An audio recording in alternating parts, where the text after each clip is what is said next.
Content.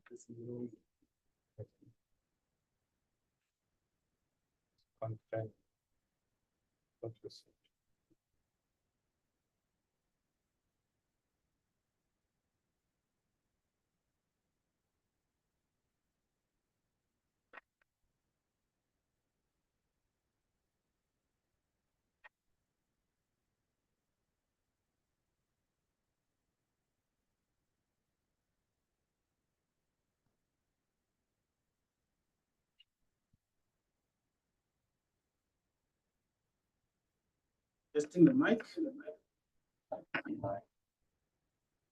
Testing. Mic is this one. Testing the mic.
Greetings.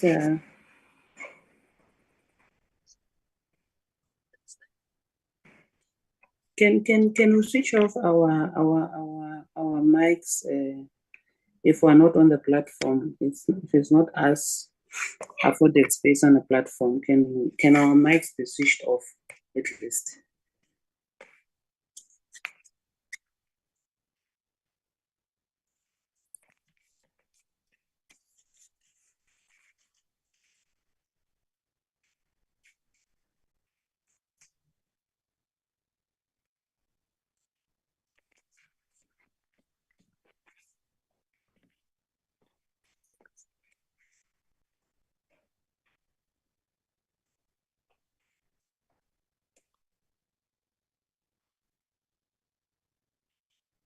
Shanaz, are we all here? Good morning, Chair. We're not all here yet, but we are sufficient members to start the proceedings, Chair. Okay.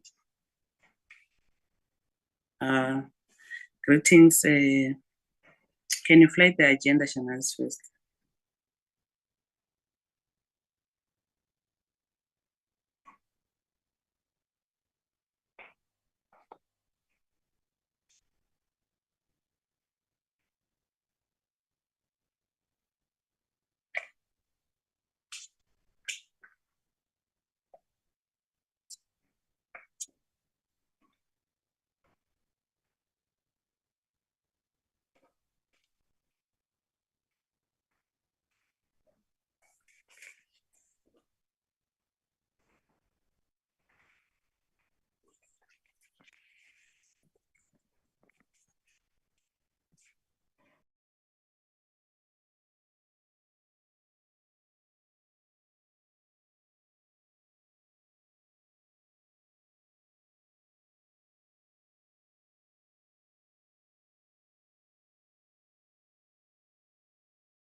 Shanaz?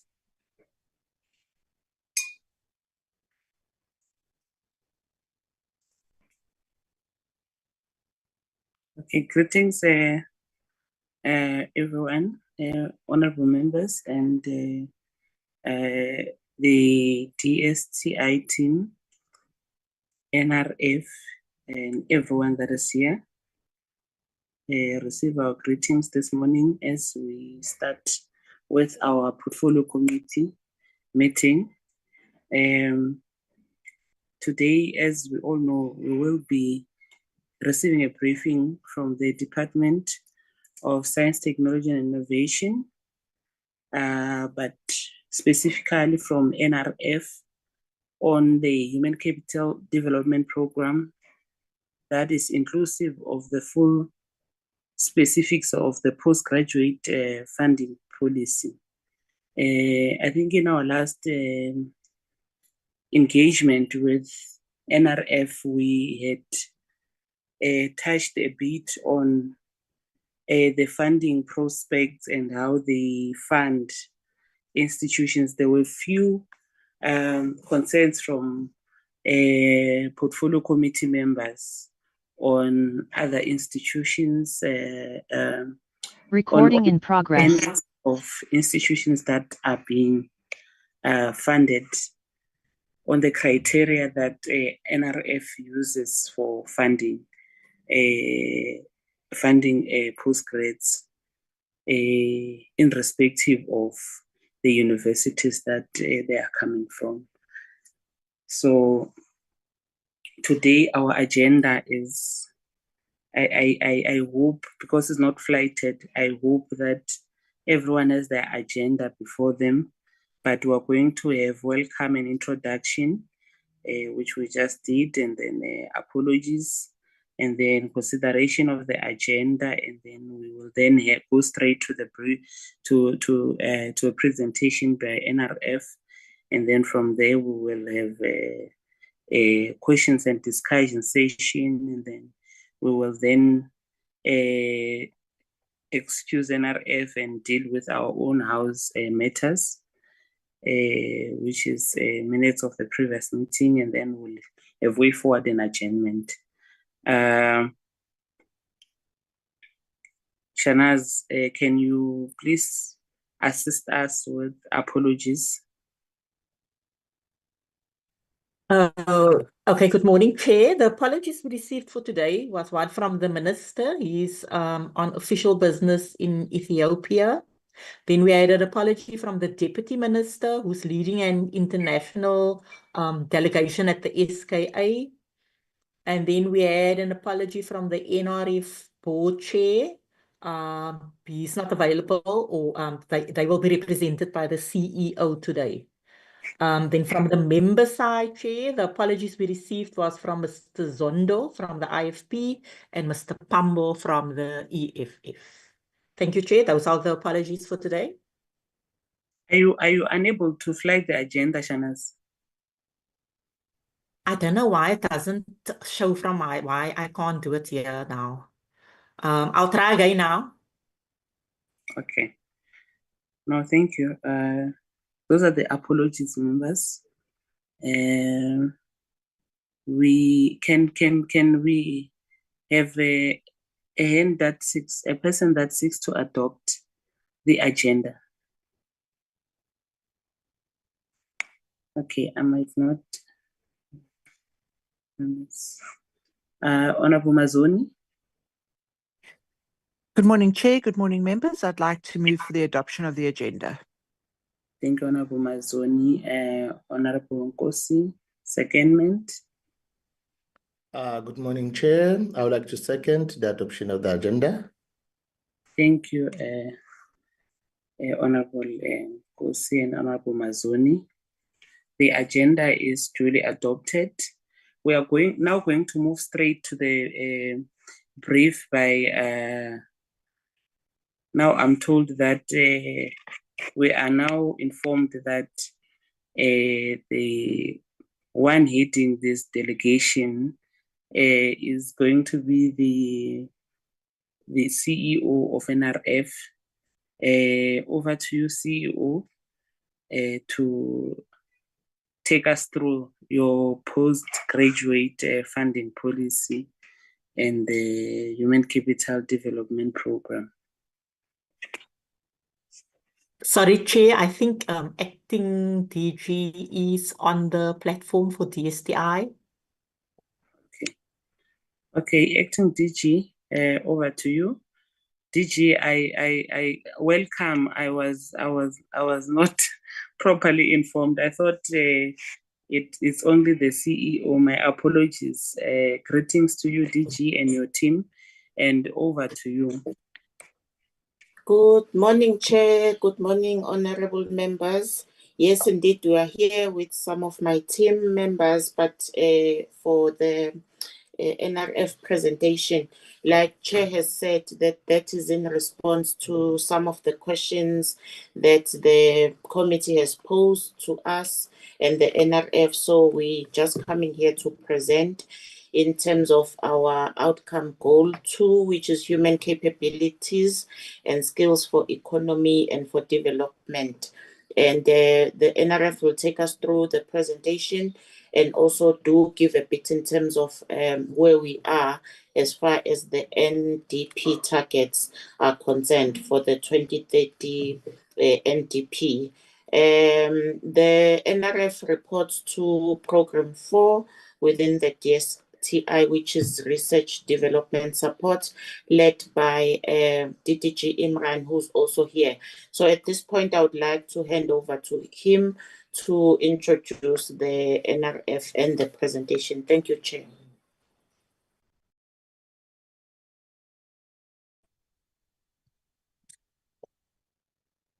Good morning, Honorable Chair and members of the committee, the DG and the senior leadership from the NRF.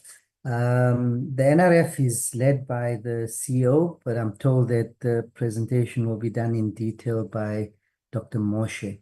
So without any delays, let me hand over to the colleagues to do the presentation, and we will then note the questions and jointly respond if they require response from both of us.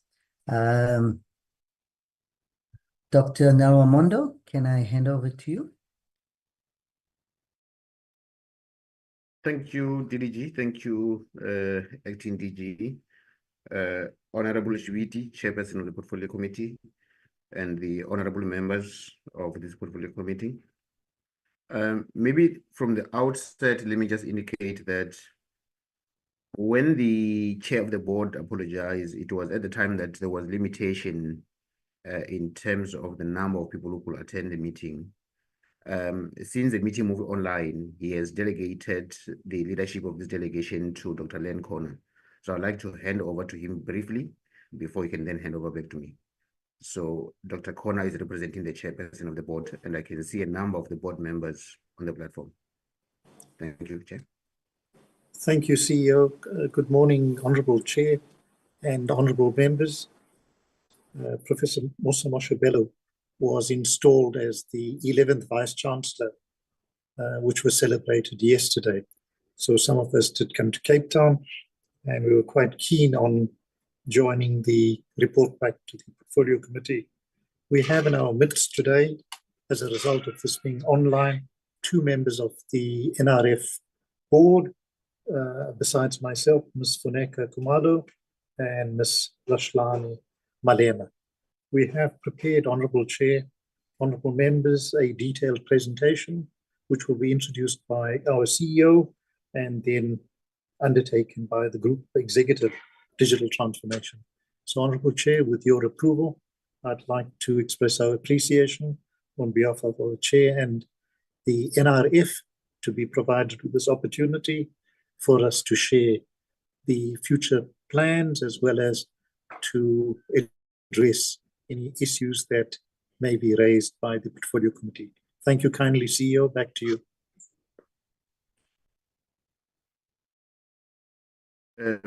Thank you very much. I won't really get into details now, as Mr. Patel has already indicated that Dr. Muche will lead the presentation from the NRF side. But just maybe to indicate to the honorable members that The HCD program, as the acting DG has sort of covered, is broader than what the NRF does. Although what the NRF does in this particular space will sort of be in perhaps a bigger proportion compared to the HCD of the DSTI that covers a number of other entities as well. Of course, the questions that were asked in the previous setting, which we will try to address in the presentation, we will zoom into those.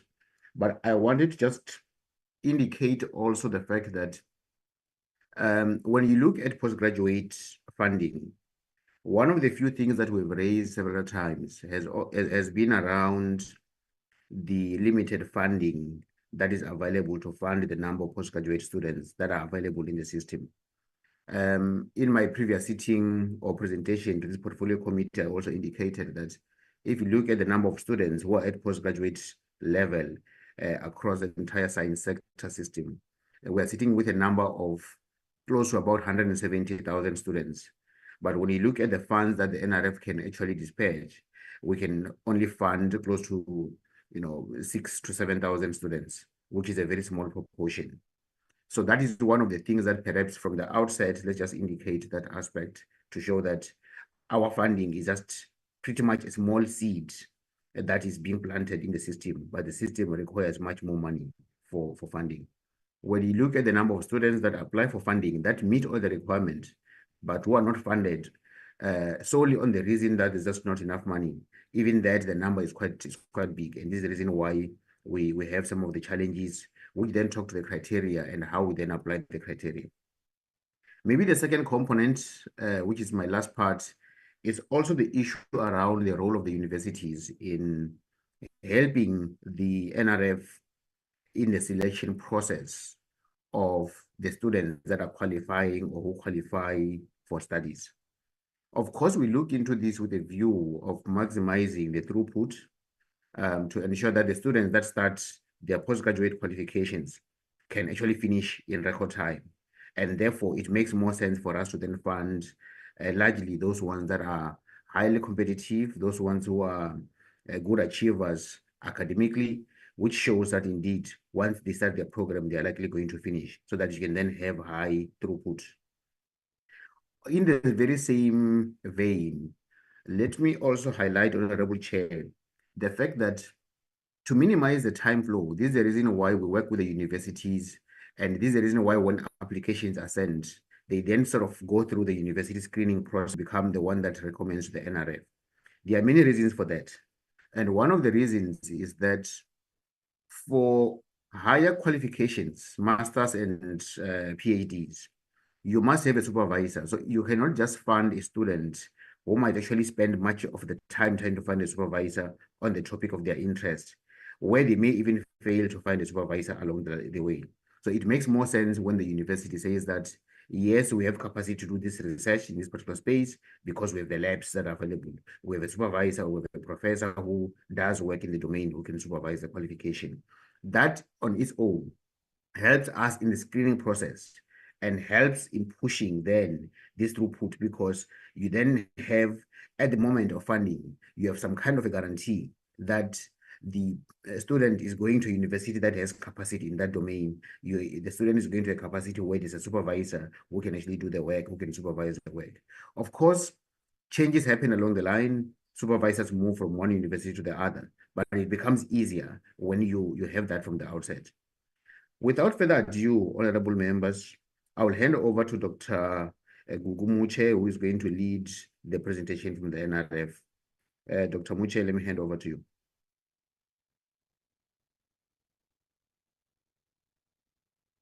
And Dr. Muche, while she's turning on her camera, she's the acting deputy CEO responsible for RISA. RISA is the business unit of the NRF that is largely involved in the granting component, which funds the postgraduate students and researchers. So she will be leading the presentation today. Thank you, CEO, and good morning, members of the Portfolio Committee. Thank you for the opportunity to both the DSTI and the NRF to present to make this presentation on human capacity development and what the NRF postgraduate or what the postgraduate policy has yielded since its inception. What the presentation will do will first take us through what our legislative mandate is. It will then locate that mandate within the strategy that we are currently seeing the end of, but that's also directing what we do. We will talk a little bit about performance against the target set in service of that strategy directed by the mandate.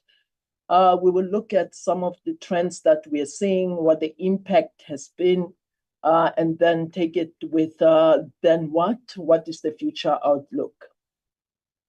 And very briefly, just Chair, to remind colleagues and members of the Portfolio Committee that if you look at our mandate, it asks that we focus mainly on 4 things.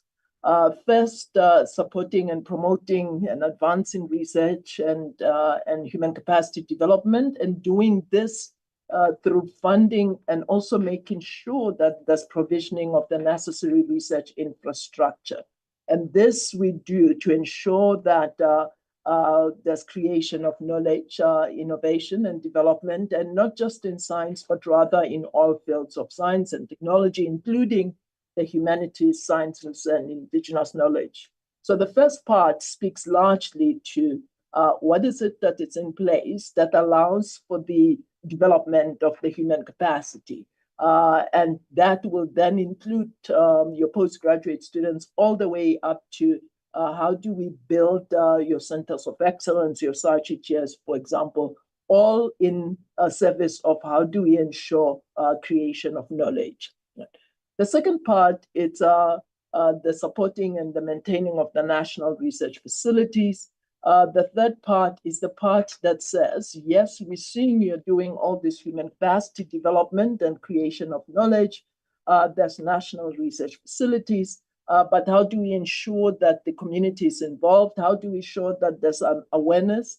And so the third part speaks to supporting public awareness and engagement with science. So it's the science engagement mandate, which is done usually through SASTA, our Agency for Technology, Science and Technology Advancement. And finally, is the part that says, how do we promote the development and maintenance of the national system and support of government priorities? And therefore, this one speaks to, as the NRF, as the DSTI, how do we ensure that we are in service of the national system of innovation? And it could be through provisioning of data, it could be through advancing certain key priorities, but in essence, how is the influence being executed in terms of the national system of innovation?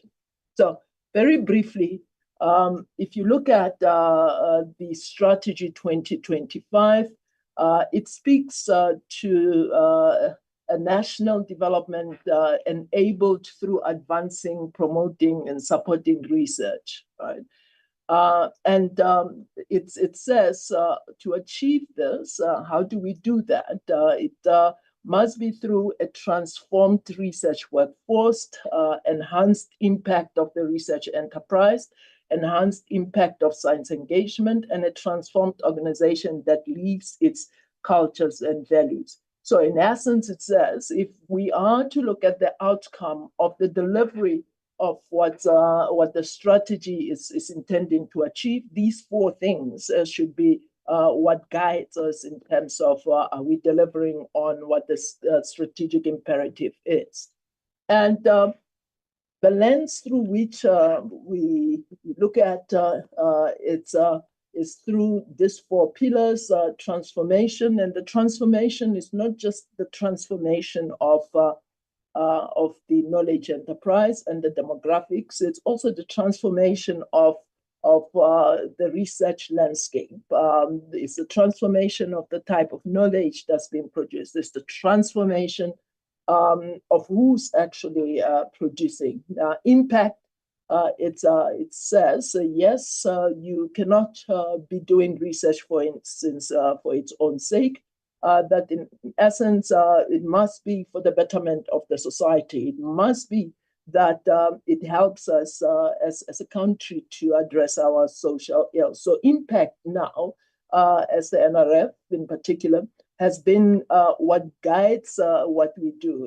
In fact, Chair, at our NRF awards this year, what we did was we introduced one part of the award for impact, and it's largely social impact. What it's saying, it says, can we begin to tell a story that shows social impact, that shows that research, it's to ensure that there's betterment of the society. Excellence ensures that what is done with a lens of excellence, but there's no way that this can be done if there's no sustainability that's built into it. And so at the end of the day, the focus is then how is resourcing happening for impact?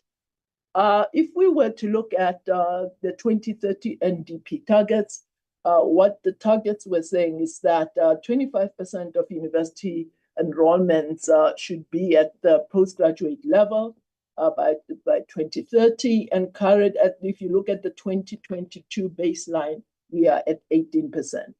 The second one is that by 2030, we should be producing 5,000 PhDs annually, and currently we are producing 3,690.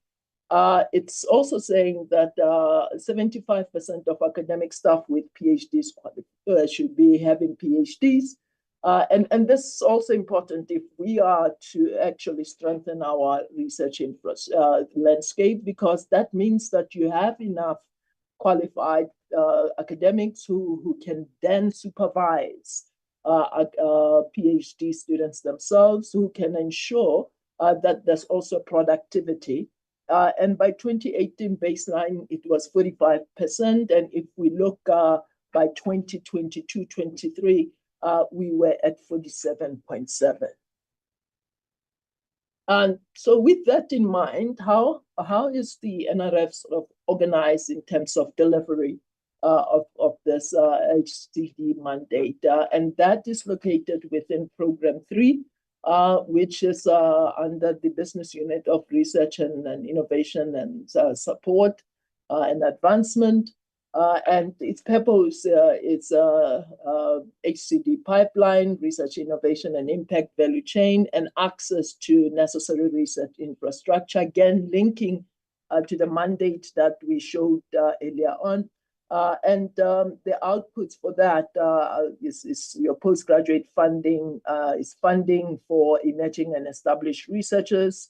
It's using the instrument of rating to ensure that that other element of excellence is embedded. So the rating basically does the recognition of researchers who are rated, where you have several, you can either be rated as A, B, or C. And then we also have the last part that of being service to the National System of Innovation. And this is done through ensuring that there's also support, be it data-wise and other and just engagements in terms of advising. Right? And if you were to say, what is the achievement? And if we look at, for example, against the APP 23-24, you will notice that for NRF-funded postgraduate students, that we had actually exceeded the target of 5,943 and actually funded 6,179, and that was exceeded by 3.9%. And in terms of funded researchers, the target was slightly missed by 9.7%. And what we are now making sure is that we actually are engaging institutions very seriously to ensure that the researchers that we fund are actually claiming the funds. And finally, the rated researchers, you will note that we have actually exceeded that target by 3%. And again, there are other initiatives that ensures mobility, that ensures that we are creating, there are instruments that allow for directly engaging with societal challenges. And one of them is our centers of excellence and our SACHI chairs that we'll talk about later. And so with that in mind, with this is the strategy, with what has been performance against strategy, if then we can delve a little bit deeper and say, how do you do this? How do you operationalize this? And from where we're sitting is that if we are to ensure that there's a very directed way that this human capacity developments happen, there must be a pipeline. And that pipeline starts with your next generation, which is mainly your postgraduate students, and all the way up to where you're actually doing strategic science missions. And I'll talk a little bit in detail about that. So your next generation, it's your postgraduate students, honors, masters, and doctoral, but it also includes the ability for mobility. So our partnerships allows for students to actually travel for 3 to 6 months to go and engage with institutions externally, be it I'm going to do research at institution X or work with supervisor Y, but it allows for that level of mobility. Our emerging researchers, these are the ones that are in two ways. One that says, well, now that you are an academic and we are trying to ensure that we are delivering on that number of academics with PhDs, how do we ensure that we support you with this? So these are young academics, for example, who are funded through quite a few of our instruments, and those instruments can either get you to get a PhD, so they have a PhD leg or a post-PhD leg, which will then put you on track, for example, of being rated. We also have postdocs as part of this funding instrument, but what it does, it says, we are now getting you on track of being an established researcher. How do you support that? BAP is one of our instruments that says is targeting largely Black academics. And what it says, how do we then make sure that we see a number of researchers and change the demographics, especially of the established researchers. So it's targeted mainly towards Black academics, and the funding says to the institution, here is the money for academic X to be able to go do research whilst you get support or in the absence of that particular academic. So it relieves the institution without necessarily burdening them when the academic is focused on finishing their either PhD. And then established researchers, this is where now yes, we are no longer an emerging researcher. You are now an established researcher, and there are thematic grants that we have for that. But there's also now thinking that says, we notice that you are not yet at the point where you're in the strategic instruments that we have. And the strategic science instruments, these are the ones that are to do with such South African Research Chair Initiative or the Centers of Excellence. So these are the apex, so to speak, of the funding instruments. And what that requires is that you are no longer an emerging researcher, you are established researchers who has proved themselves and at times even rated.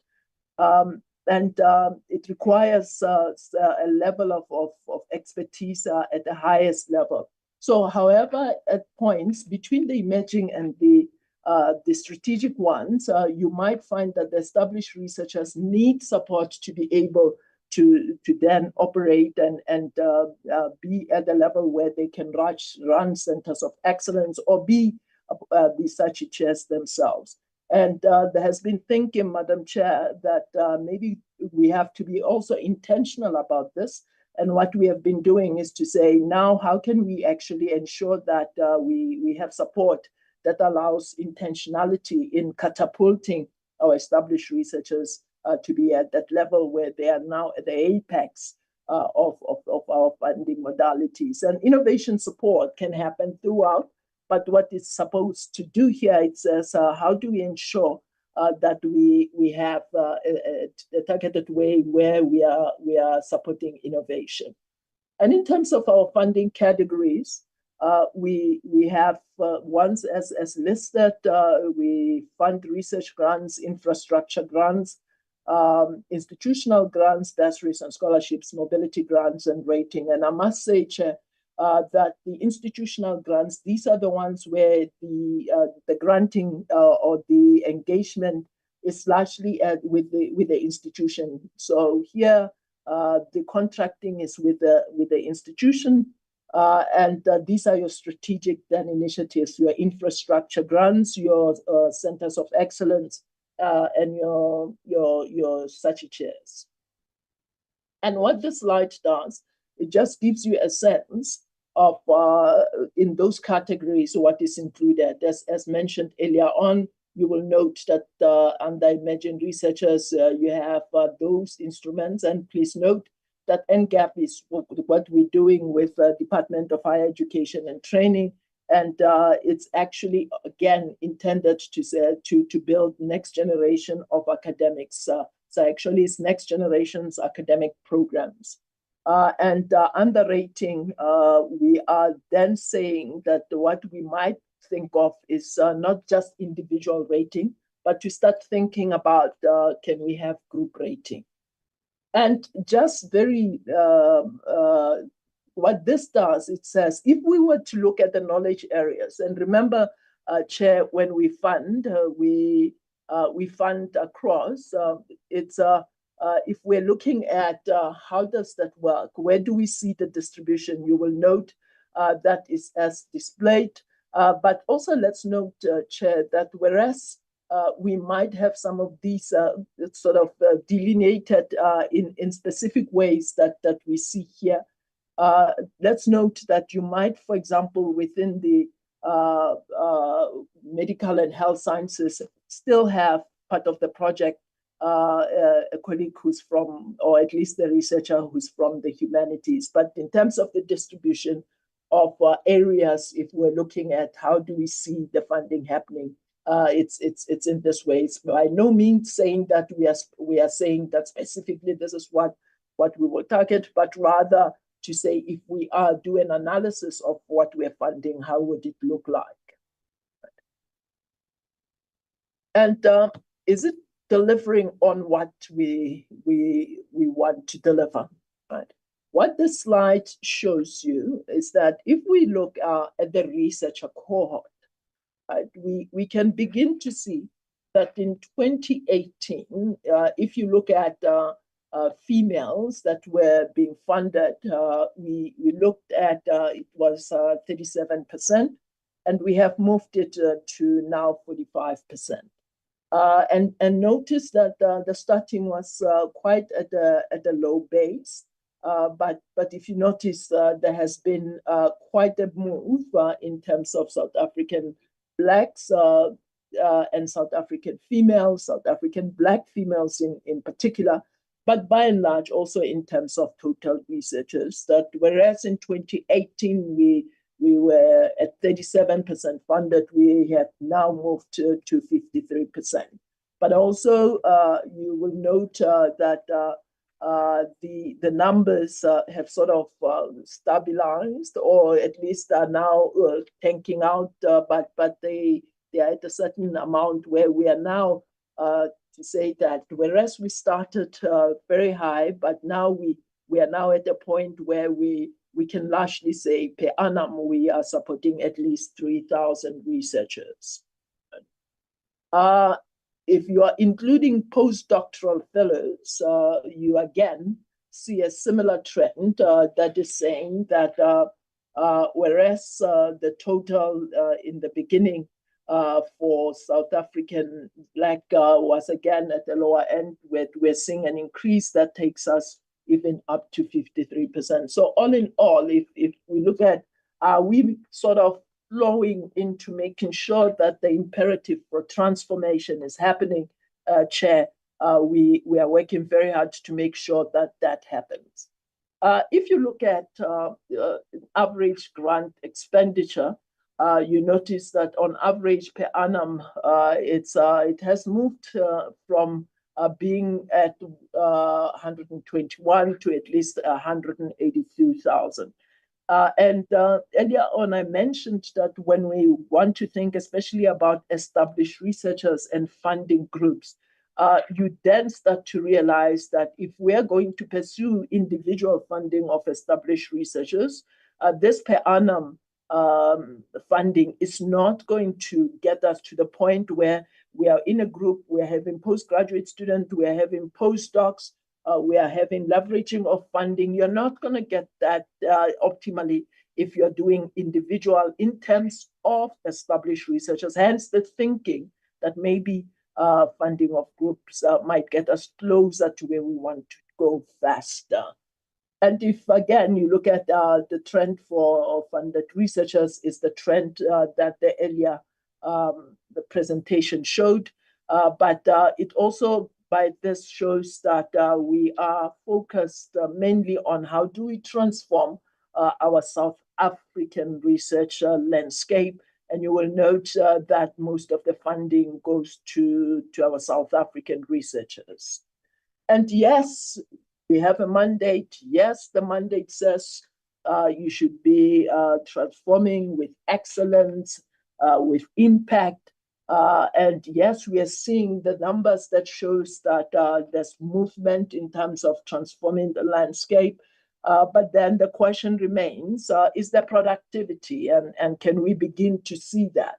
And what this slide then shows, Madam Chair, it says, if we were to look at our country and compare ourselves internationally and look at the documents, in particular, the papers that are published, and taking one of our platforms, the Web of Science, and say, can we look at the documents between 2019 and 2022 and see where our country features? And you will note, Chair, that if we take countries where we have a comparable GDP, you will note that we are sort of punching within our weight in the sense that productivity, we are, for example, 150,000 approximately, and you will note that we are actually even a little bit higher than some of the countries where maybe their GDP is a little bit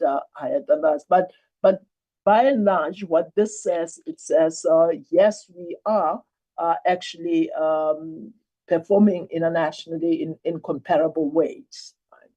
And if you're looking at, again, what's on the Web of Science publication by each NRF-funded author, and comparing that to all global authors, you will see that we are actually at a way where we are still, again, producing quite a bit. And if you're looking at NRF-funded authors, you'll see that in terms of countrywide, our publications, we have 24,000, for example, in 2023, and you will note that 8,284 are from the NRF. So we contribute significantly to what gets published as a country and compared internationally. Now, if we take it to then to say that we have looked at the researchers, we have looked at how they're funded, we have looked at the thinking to say, how should we think about how we fund them? Then, of course, you can't have researchers who don't have postgraduate students, and you can't have postgraduate students who then subsequently become researchers themselves. So what is the thinking and how are we operationalizing that? If you then just take a historical journey here, Madam Chair, that in 2013, the ministerial guidelines on improving equity had the principles of representativity, of improved efficiency, of prioritization of science, engineering, and technology-related disciplines. And it also had targets of 87% South African, where 80% should be Black, 55% women, 4% people with disability, and 13% international. Right? And the challenges that were being addressed is that there's low progression rates from honors to masters and doctoral studies, that the students take quite a bit of time to complete. And at times when the completion happens, it's at an advanced age. That definitely issue of transformation had to be addressed. And then at the point, the bursary values were not as comprehensive.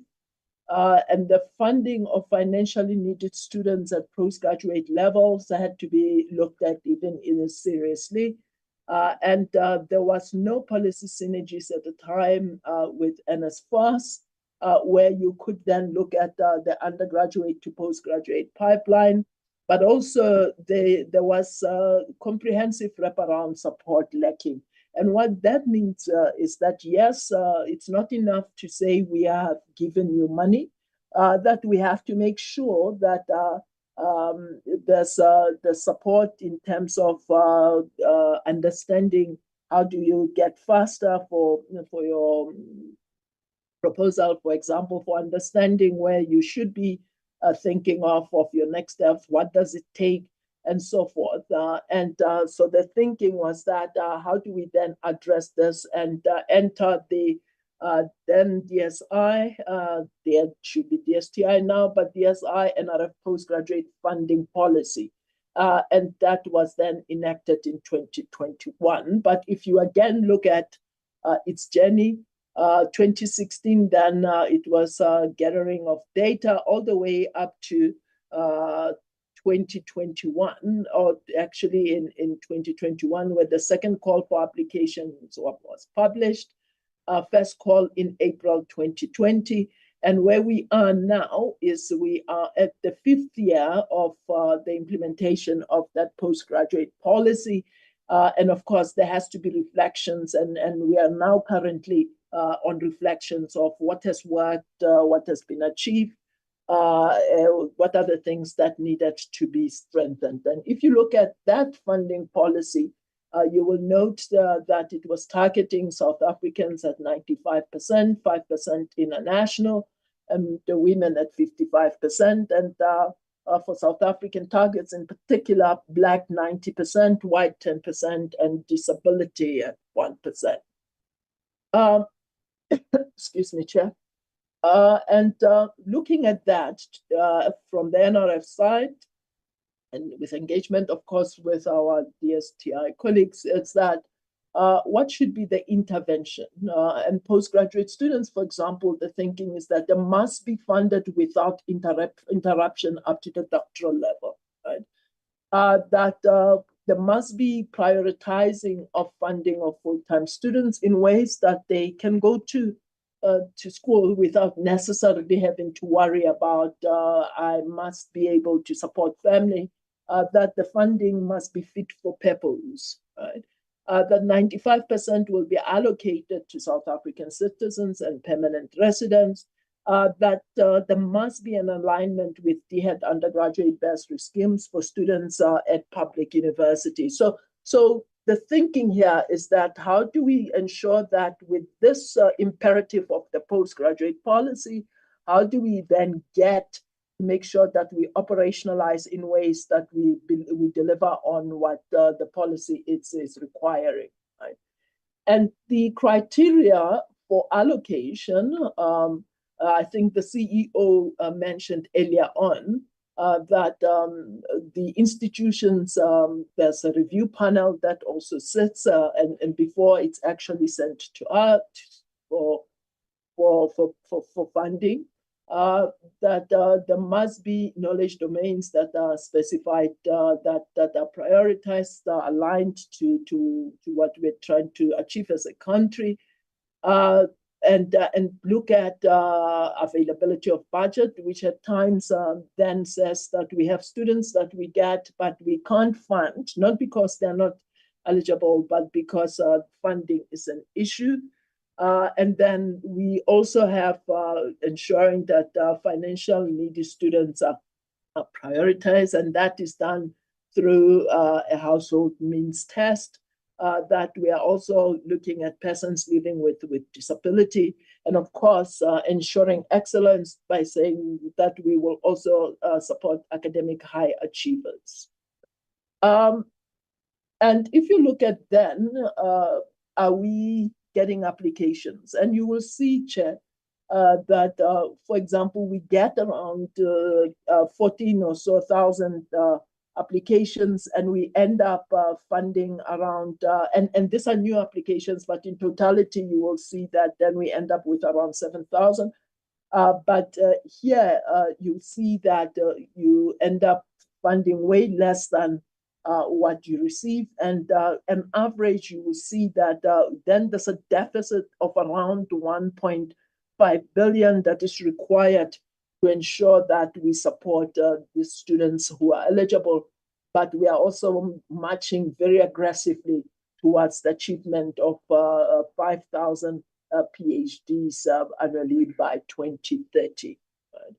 And what this slide then does, Chair, is just to show you again that whereas in 2018 we were funding in total around 12,000 students, 2023 it's around 6,179 students. And again, partly here is that we now have made sure that we are funding students a little bit more in ways that the stipends are, or the funding is fit for purpose. So the funding got bigger, but for students, but the actual money is still from the same pot. So we are funding lesser, but more comprehensively in ways that it allows students to finish within a specified time, but also to have fit for purpose funding that does not get to worry them that they might have to work part-time whilst trying to study. Are we seeing any sort of changes in terms of demographics? And again, you will note that the data on the right suggests that we are moving on the right track. If we're saying, let's compare, what are we funding? And if you look at what we see on our higher education information system platform, and look at what's there and what are we in terms of their graduations and what we're funding, you will note that most of our funding obviously goes to science, engineering, and technology, human sciences and social sciences, you see is at 23%. And business and commercial is at 10%. And to an extent, there might be a little bit, if you look at HEMIS, it's sort of even across, but I think if you look at what as a country then we're trying to push, you will see on what our NRF funded postgraduate students look like. So yes, we have the researchers. Yes, we have the funding policy that allows us to push issues of address issues of transformation, of completion rates, of ensuring that we have fit for purpose kind of funding, and compared or combined with what we saw with the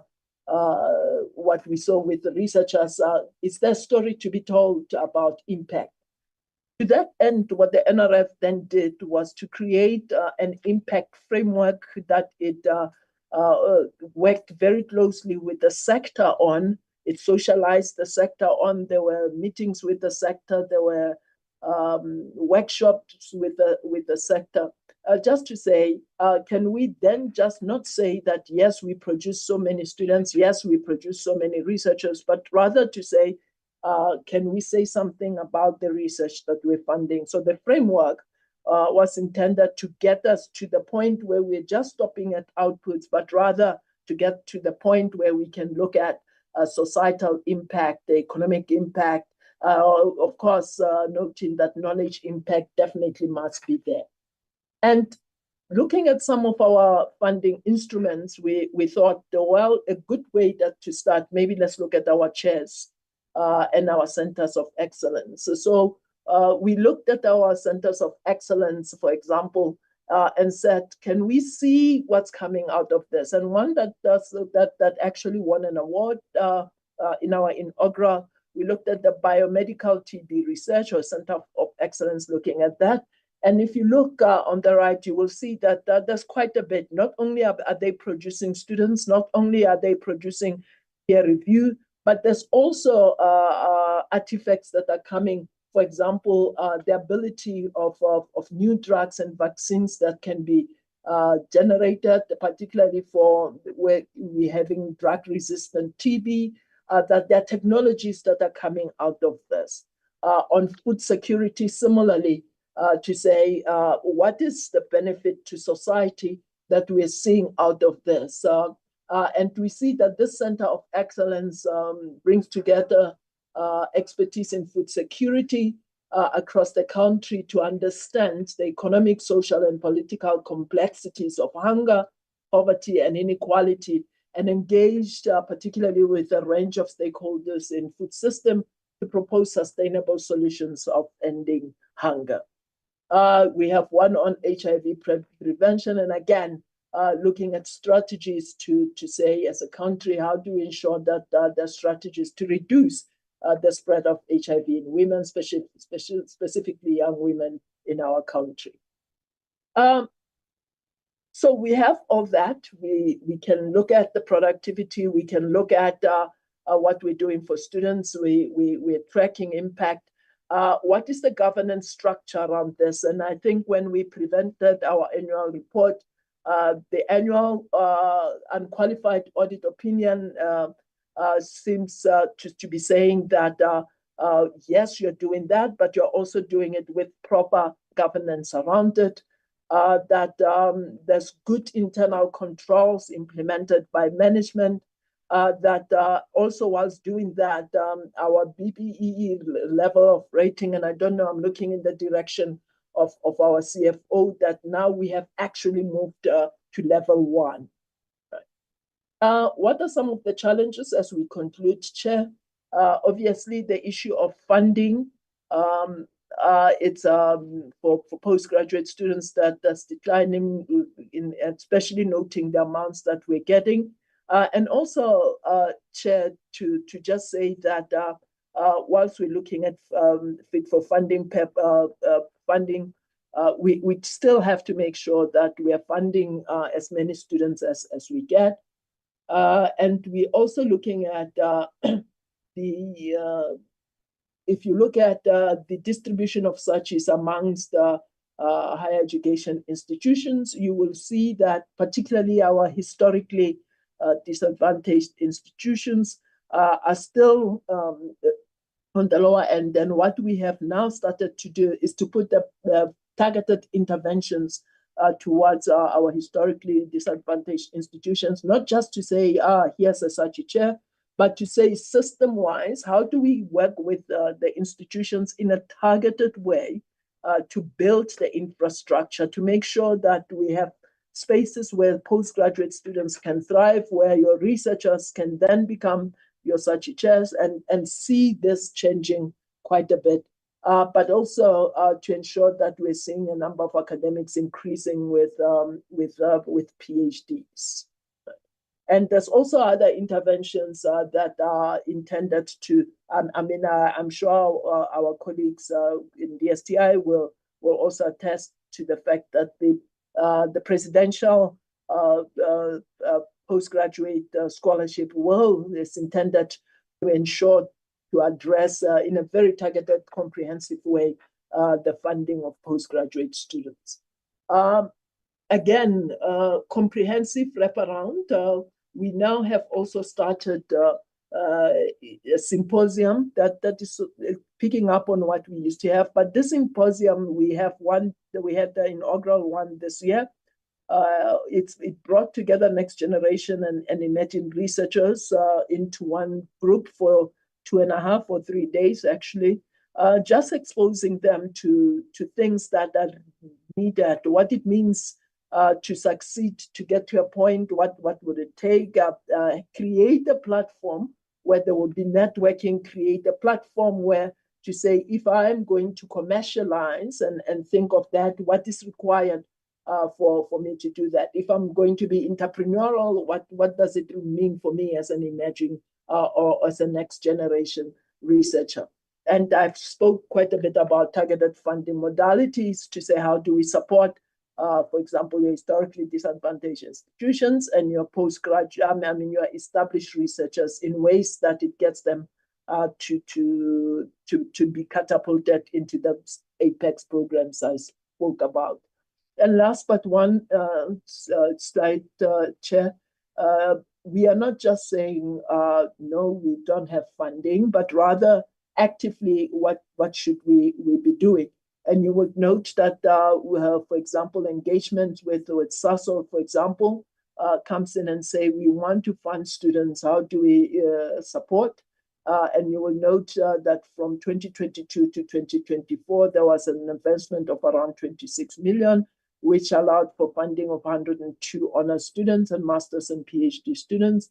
The Dutch, which is a Dutch funding, like a shipment or fitment like us, noticed that it allowed for funding of 105 master students and PhD students, that the Skills Development Fund continues to be very helpful towards helping with funding of postgraduate students. We are also seeing that co-funding agreements are helping to actually increase this. So there are initiatives, Chair, that are in place that are saying that, yes, we note that we have some challenges, but how do we then engage outside to ensure that we increase the numbers that we see? So as we move forward, we will want to see certain things happening. Obviously, the optimization of internal and local and international partnerships, and that our portfolio now for business advancement is helping us deliver on this. That we now have been aggressively working on a platform that is beginning to provide research data to the sector.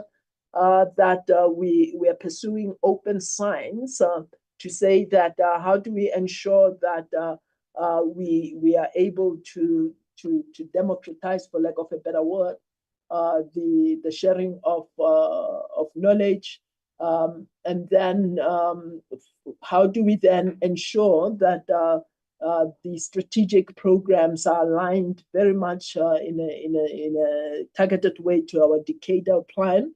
And I spoke quite a bit about our university programs on collaboration program, which is intended to support our historically disadvantaged institutions. And Chair, at this point, let me thank you and pause the presentation. Thank you, Chair.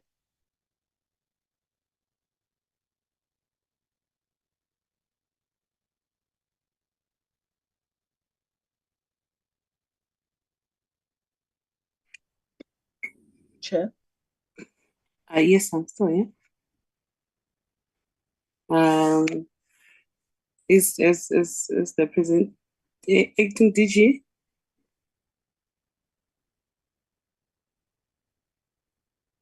Is DG still on the platform? Yes, I'm here, Chair. Thank you very much. I have nothing else to add. Thank you, Chair. All right, DG. Honorable members of the Portfolio Committee, do you have questions or points of discussions that you want to raise?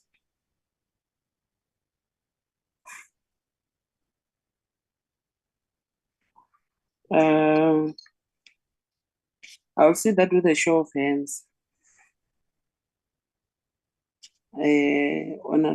Honorable Ramunga are noted. Honorable Sapo, you are noted. And Honorable Nkosi, you are noted. I'll start with you, Honorable Sapo. Oh, no, Honorable Ramungaro. Thank you, Chair. I think also, with me, this one has been very close to my heart. Simply because I think I've raised it in the committee as well that I was approached by postgraduate students from UOFs, Kwakwa campus, who complained about how, NRF funding does not prioritize that particular institution or campus. And I think also it's because they're a satellite campus, they are far out in the boundaries of the Free State. And, they complained about a lot of things, like how their campuses needs, things like state-of-the-art resources to make their learning or research more conducive. So what I wanted to know is, can the NRF, be at the forefront of, funding, to make it more equitable? Or, can the funding process be changed in the sense that maybe have someone from the NRF stationed at these institutions and, to form part of the decision-making process, in the selection process? And also, Chair, just as a side one, I feel like, we need to go, far and beyond just, funding, but to, somehow find ways to give, access to opportunities once these students or postgraduate students graduate, get them into learnerships, get them into jobs, or even go as far as supporting and assisting in, advancing their science and entrepreneurship goals. Thank you. I think that's my input, Chair. All right, thank you, Honorable Ramungaro. Honorable Sapo. No, thanks, Chair. Good morning to you, to the honorable members and the department. My network is British where I am, but I hope that I will not struggle to raise what I want to raise. Mine, the Chair, are two things. One, I just wanted to check if the department can be able to, the entity can be able to track those that they funded from the beginning of the program, and to if they can also make an assessment to check on what impact do they have beyond benefiting from the entity, and to check, yes, it's good to give students an opportunity, but at the end of the day, it's also good to check on what impact do they do after they are being funded. The second thing, Chair, is on the issue of age limit vis-a-vis the time that the period that students are given to complete their studies. I think I have a problem with the 35 age limit that is set as one of the requirements. I have a problem because sometimes it's just beyond a student. Yes, a student can want to complete the qualification within 2 years or 3 years, as indicated. But in a research, there are university dynamics. There are student vis-a-vis the supervisor dynamics, which will then might disadvantage the student to complete the qualification at a subscribed time. Now, I just want to check, because I see one of the slides, then it says a student can then be given an opportunity to be given an additional time based on the circumstances. I want just to check who determine those circumstances that qualifies the student to be given that extension. And I just want to check which circumstances do at least meet the requirement to say the category actually to say based on A, B, C, and D, then we can give you an extension. I don't think it's fair for students to be prioritized based on the fact that they were funded by the NSFAS on their undergraduate studies. I will tell you, there are students that struggle to get NSFAS, not because of their own will, but because of the system of NSFAS, but ended up finding other means to fund their studies. But now when then the NRF says, no, I will prioritize those that were funded by the NSFAS previously, I think that disadvantages the students. I have a problem with that. If maybe I can get an explanation on what is then the rationale behind saying this particular student must have been funded by the NSFAS for us to prioritize that. You know, sometimes, yes, other university they do set 2 years for masters, 3 years for doctorate, but it understanding the background that some of the students are coming from. You know, you can get the funding when you're 34. By the time you complete your qualification, you will be 36. I just want to know what then happens on those particular circumstances. The last thing, Chair, is on the no, I have covered that. No, those are the things that I wanted to check. Chair, thank you very much.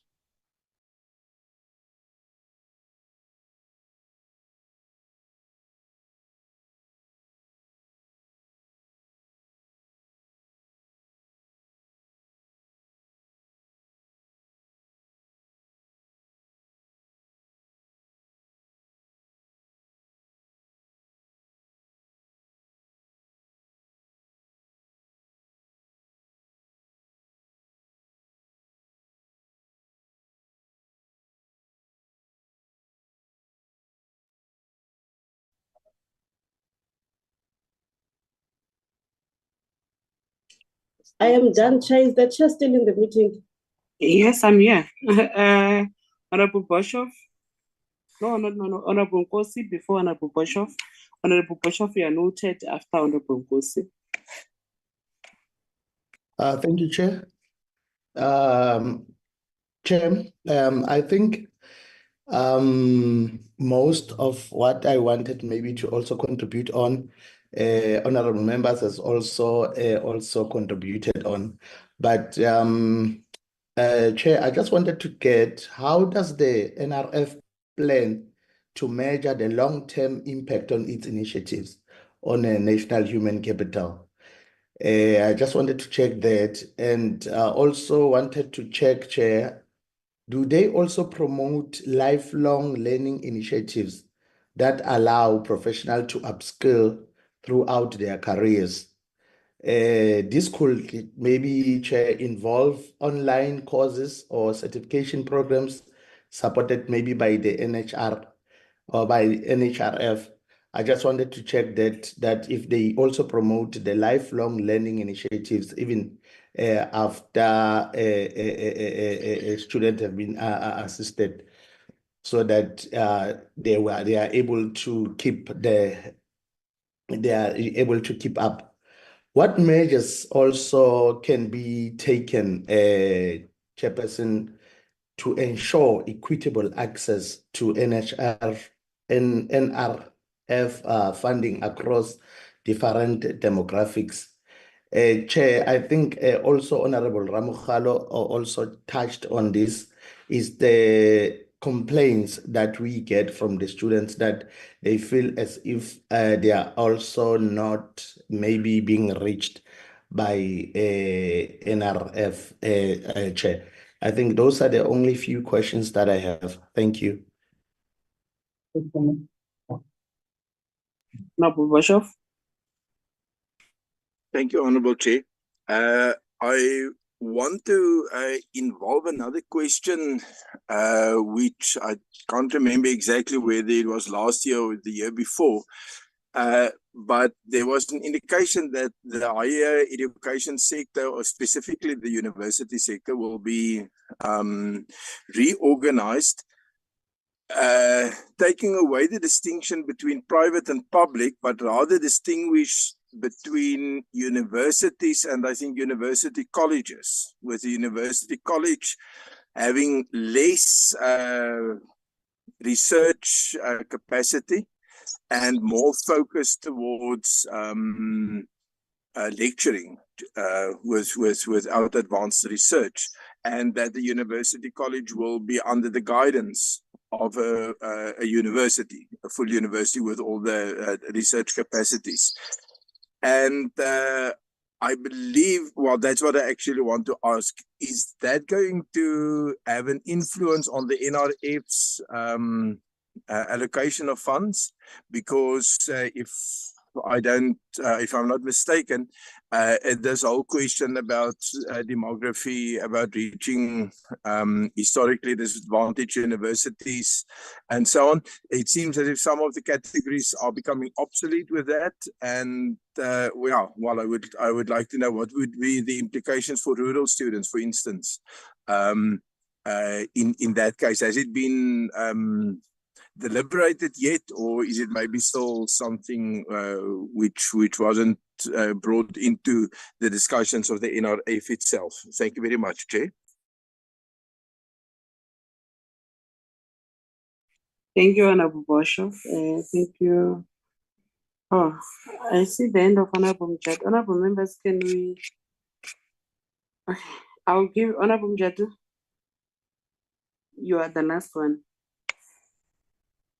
Honorable Chairperson, the briefing presented by the Department of Science and Innovations and the NRF is stark reminder of how much work remains to transform and decolonize our education and science system to truly reflect the aspirations of all South African. While the objectives and targets outlined appear progressive on paper, they expose glaring inequities and misplaced priorities when critically examined. The failure to address historical disadvantages institutions. The NRF briefing highlights gross neglect of historical disadvantages institutions. When I look at slide 42, it indicates a lack of resources allocated to HDI. Why is still the case in 2024, 30 years into our democracy? Funding and infrastructure continue to favor historical advantages, predominantly white institutions, perpetuating the inequalities entrenched under apartheid. The proposal to allocate 6% of funding to students outside Africa raise critical questions. Why are we not using these resources to uplift our HDIS? Where postgraduate enrollment and output rates remain dismal low, this funding should serve as a catalyst to bolster these institutions and support their capacity building effort. Number two, overlooking scarce and critical skills. Government department, years after years, publish list of scarce and critical skills. Yet this briefing offers no evidence of alignment between those lists and the NRF funding priorities. Where is the target support of field essential to the country economic recovery, such as engineering, technology, and health science? Without a deliberate focus on addressing these gaps locally, we continue to rely on imported expertise, which undermines the national development and sovereignty. Why has the NRF not deployed specific program to train South African in these skills, especially at age the HDIS, postgraduate pipeline and financial exclusions. The NRF strategy to focus on postgraduate educate is commendable, but it pipeline from the undergraduate to doctoral studies remain broken, particularly for those students from poor and rural communities. And bursaries valued are inadequate, failing to address the lived reality of financial needs students. The lack of synergy with the NSFAS highlight an absence of strategic thinking. If the state can provide funding for undergraduate studies, why is the transition to postgraduate studies so fragmented and exclusional? The NRF age limit for doctoral completions at 35 discriminates against many students who face delay due to financial hardship or family responsibilities.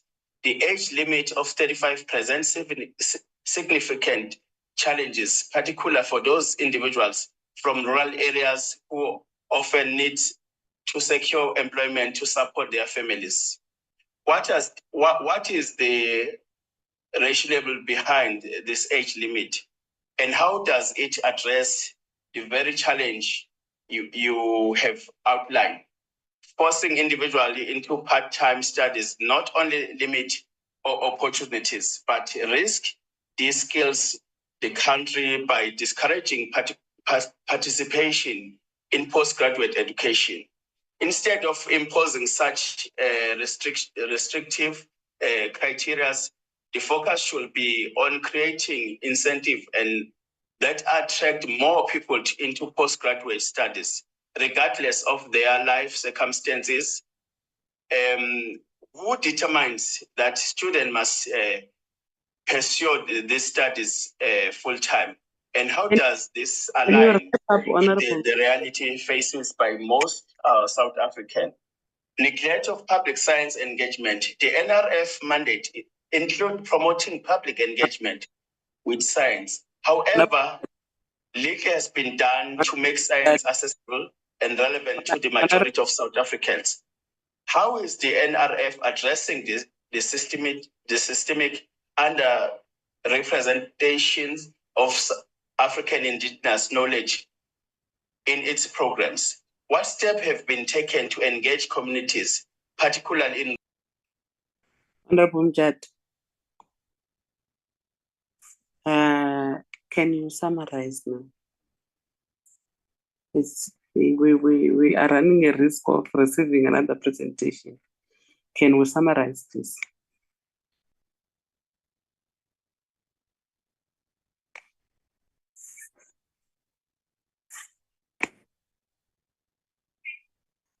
You can now summarize, Honorable Mjad.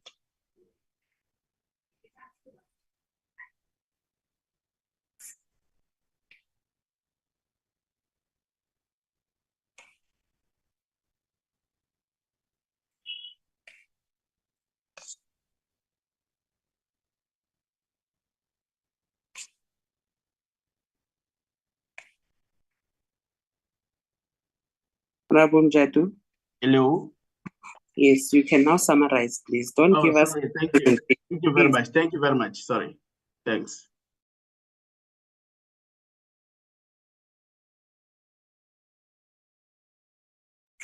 Are you done, Honorable Mjad?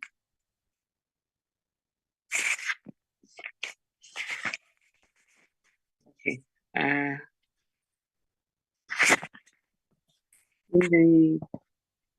In the absence of more questions and discussions, I will hand over to you, Acting DG, for responses with the NRF team.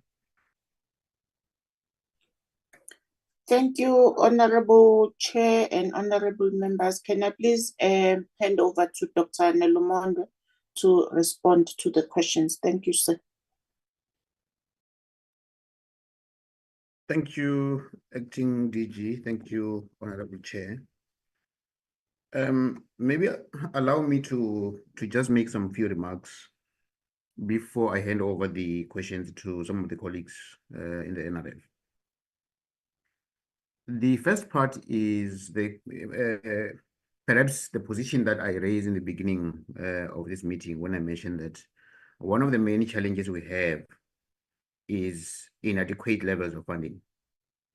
If we had all the monies that are required to fund postgraduate studies, we will not be having this conversation around prioritization and so forth, simply because we will be sending the resources to all the qualifying students, regardless of their disciplines and regardless of their age and so on. What pushes us to this level is the challenge that we have in that we have so many students that are looking for funding, but cannot be funded on the basis that we don't have adequate resources. And that is the main challenge that we have in the current arrangement. So without necessarily getting into the questions, because I'm going to hand over to some of the colleagues to touch on this, the aspect of whether the process can be changed, I think relates largely to if there are gaps in terms of equity. But what we look at as the NRF, and maybe I'm looking at indirectly to the question that Honorable Ramwalo raised, in that when we look at a university, we look at it holistically. So if we are saying that you have a university that has multiple campuses, what we look at is we look at, for example, the university itself. It could be that the university might have a satellite campus that sits in a rural area, but the university itself is not a historically disadvantaged university. We leave that largely to be a decision that the leadership of that university has to sort of drive, as opposed to us as the NRF, where we end up stipulating what happens in which campus of which university. So again, one has to look at things in that context, that we try to sort of say we don't want to interfere with the running of the university per se in terms of the decision that the university itself makes. But what we will try to influence is to say, if you give us 10 students from the University of Free State that we need to fund, we will look at whether the demographics represent what we expect of the portfolio. And that's what we sort of look into. I will ask Dr. Muchi to respond to the question that Honorable Ramwala raised in terms of the process, but also in the context of the students and the support either into getting into internships or placement in other places. There's a question that Honorable Sabo raised, which was a question on the tracking those that were funded and the impact above just benefiting from them being a beneficiary. We have engaged on a process in this regard, and I will ask the CFO, Mr. Singh, to sort of talk about the process where we wanted to look into the placement of these people in the economic space. Can we be able to then find where they're employed and their levels of contribution to the tax, overall impact of the funding? So Mr. Singh will respond to this component. Honorable Nkosi raised a question around lifelong learning initiatives and the measures for equitable access from a demographics point of view. I do agree fully with what has been raised, and maybe Dr. Mucha will also respond to the lifelong learning aspect, highlighting perhaps critically the fact that as the NRF, our role is largely on postgraduate funding.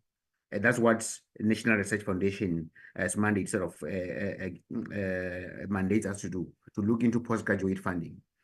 And maybe in this regard, I'll link this question to the question that was raised by Honorable Mjadu around the skills at undergraduate level, the list of the scarce skills. Again, the skills that we are talking about that are highlighted in the scarce skills area are largely the skills in the fundamental first level of employment, and that space is not within our purview. But Dr. Mucha will sort of respond to this component as well.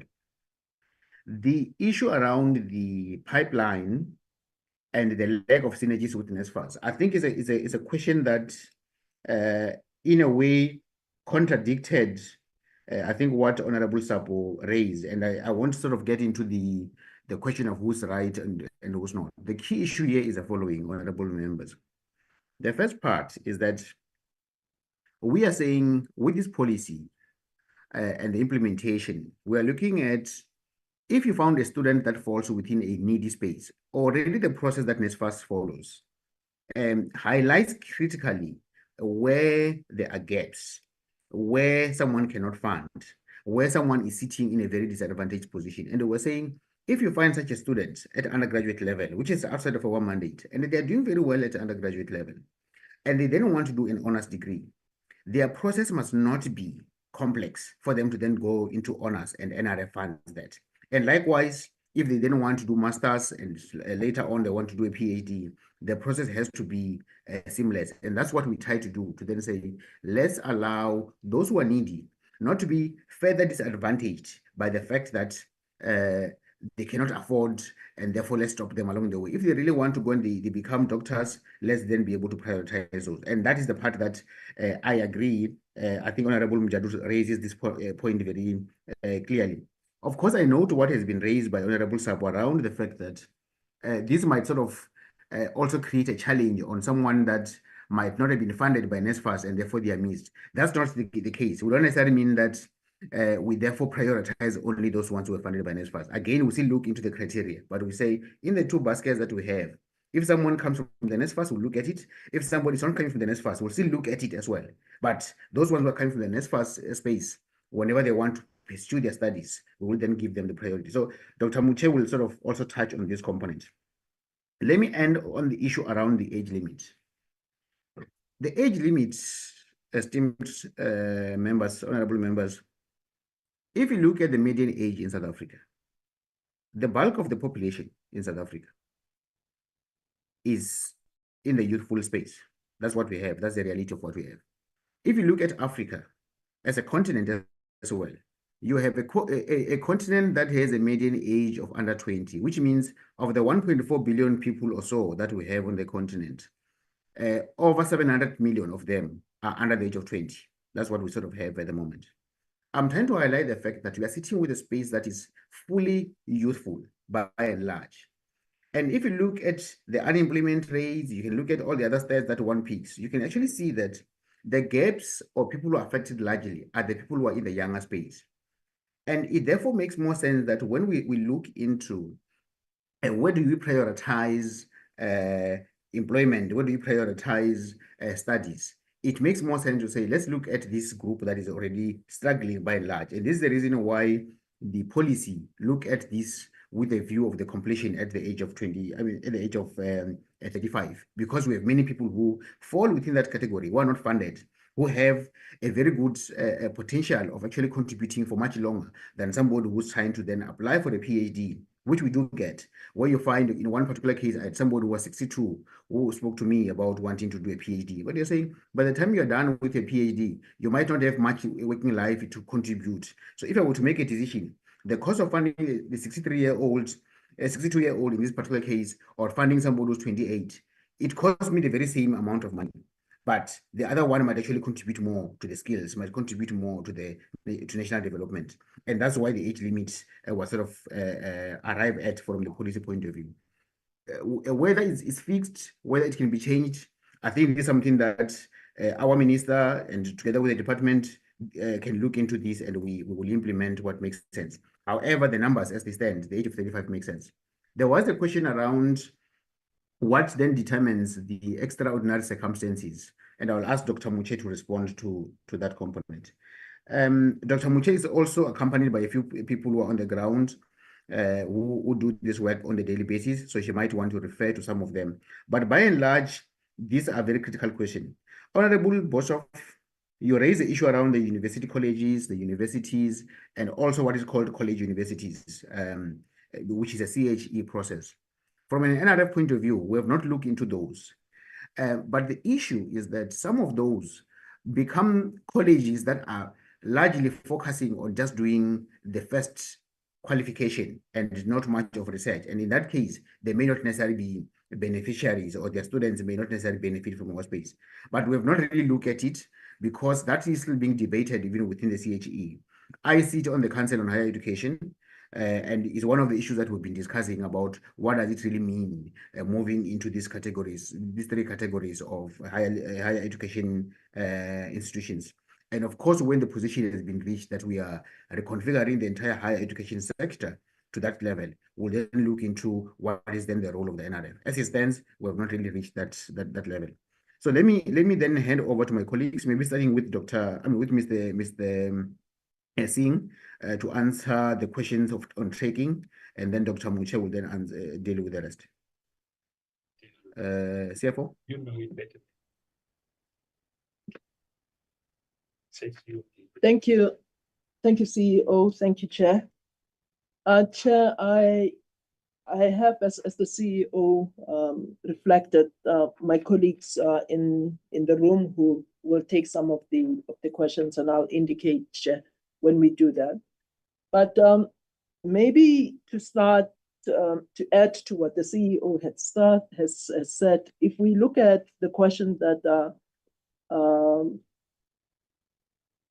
Council Member Honorable Ramungalo had raised in terms of challenges coming from UFS, and maybe just to step back, Chair, to say that we at some point noticed that we have challenges with making sure that students receive their money on time. For example, for them to start their studies right on time without necessarily having challenges with delayed funding. To that end, what we did was we created a modality that did block grants. So institutions will then tell us the numbers that want to, and we work with them on the numbers to be funded for honors, masters, for honors in particular in this case.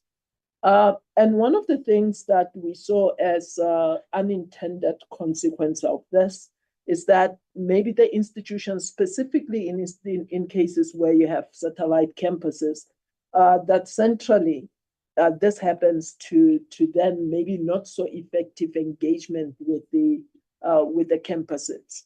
And so what we thought we would do, we have these platforms where we engage institutions.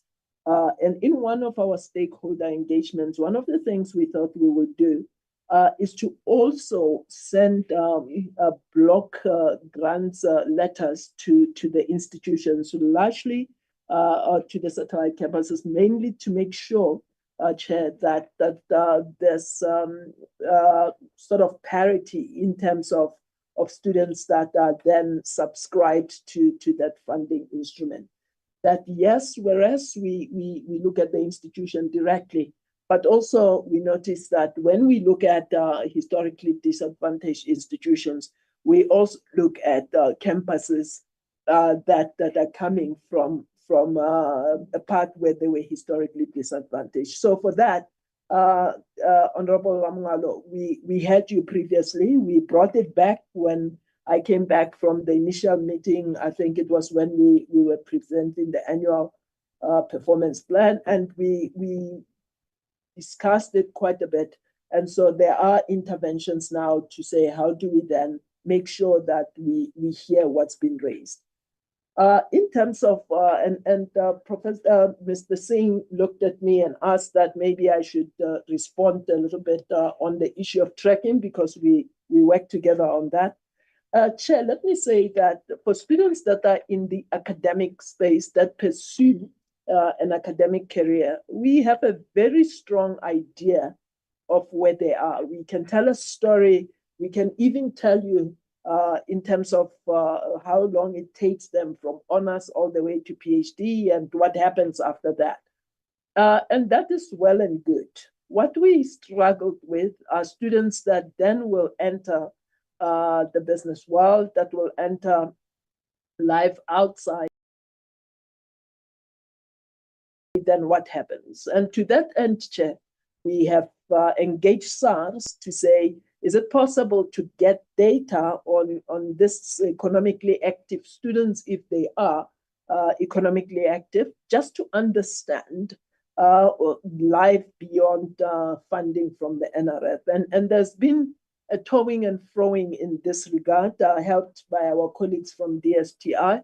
But now we are at the point, Chair, where we are saying within our conditions of grants, what we will then do is to have a sort of a clause that says to those that we are funding that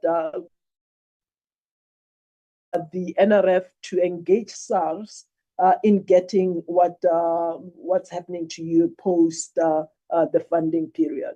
And that is something then that we will then put in place just to ensure that we can begin telling a story of what happens to students that we funded beyond the funding periods that are not pursuing academic careers. In terms of the we also have a tool that we have built already that tells us, as I said, what's happening with the students, particularly in the academic space, but also with the ones, because we engage with universities to say, can you also, from your tracking of students, can you also share with us? But to make sure it is comprehensive, that's hence the engagement with SARS, but there's a tool already that we have built to that effect. In terms of lifelong learning after students have been funded, Chair, I don't know effectively how do we then do that outside the university spaces, but rather to say that for us, what we do for students that are being funded is how do we bring additionality to what we are funding. Hence, I spoke earlier on about the symposium that we have put in place, but also to say that there's rethinking quite a bit in terms of how do we then bring that additionality, and that is being now filtered into the proposed presidential postgraduate funding modality. And what that modality is then saying is that there has to be also partnerships with industry that allows for students to actually engage with industries whilst they are being funded, to make sure that it's not just about funding, but it's also about how do we bring strong skill sets that students then live with beyond just their funded degrees. In terms of, I think the CEO talked a little bit about the reorganization of the sector, so I won't talk about that, but maybe talk about the HDIs. To say that what we sort of did with our colleagues in the DSTI, as can we fully understand what's going on with our historically disadvantaged institutions. That whereas there's, for example, your Sibusiso Bengu funding that is targeted mainly to HDIs, that whereas there's top slicing to support HDIs, why is it that we still see the disparities and understand it in a way that is nuanced, in a way that is targeted? And what we did was that there's a program now that we have put in place, is called University Programs and Collaborations. And that program is targeted. It's not one of those that you raise your hand and say, I hereby apply for a call that's out there, but it's sitting with institutions and say, can we understand where you're trying to go? Can we understand what you're trying to build? And one institution might say, well, for us, it's important to increase the number of postgraduate students. And then we work with them specifically on that target, and not just to increase it. To what end? Because it's not enough to say we have increased the number. It has to be that maybe it's feeding into a niche area that you're trying to build. So we have put that intervention in place precisely because we're seeing the continued disparities in the research spaces, where you still see some of the universities continuing to thrive quite a bit, and our historically disadvantaged institutions not. But also just to say that this is a systemic process, that it cannot it's the NRF by itself alone can't be the only one doing this, largely because some of the interventions would have to come to other partners. For example, our Department of Higher Education and Training. That, for example, you have colleagues who might look at, yes, I like working at University X, but if I look around, maybe I don't have, for my kids to go to school, I might not have enough spaces for the kids to go to school there, or in fact, even maybe even accommodation. So there are other issues that says, how do we work as a sector to ensure that not only are we just throwing money at the problem, but rather understand what are the problems that allows us to then address these issues systemically in ways that is comprehensive, in ways that whereas there's been interventions in the past, we are not seeing sort of enough fruits out of that. How do we do it in a very comprehensive way that doesn't say raise your hand in a competitive process, but let's work with you in a targeted way to do that. And that's what we're doing, Chair, precisely because we don't want to come back 5 years later with slides that still continue to show disparities in ways that we have seen, particularly in terms of chairs. And we engage with the institutions, and let's talk about the chairs a little bit. We went on an engagement with chairs, Sachi chairs, and one of my colleagues who work on that is here, just to understand why is it that in institution X, you are not having chairs and institution Y does, but particularly for historically disadvantaged institutions. And we now have a report that shows what are the problems specifically in institutions. And again, in a very targeted way, we will then engage through the program that I mentioned. In terms of the issues around how do we ensure, or in terms of age limit, I think our CEO spoke to that, but also in terms of, I saw somewhere the question on targeting specific skills to bolster what we're trying to achieve as a country.